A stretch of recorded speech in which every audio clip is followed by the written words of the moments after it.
خیلی ممنونم. خوشحالم که خوشت اومده.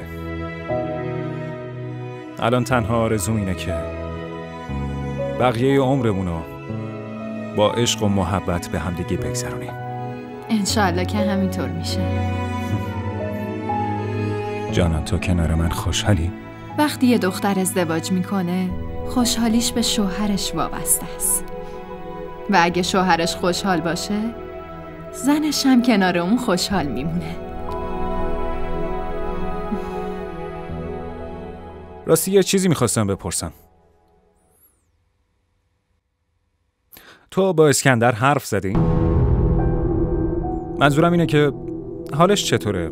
میدونی این روزا کجاست؟ با اسکندر حرف نزدم چون شماره‌شو از گوشیم پاک کردم. اما چرا میپرسی رحیم؟ هیچی، همینطوری. میگم جانان خانم، یه چایی واسه شوهرت میاری؟ الان برات میارم.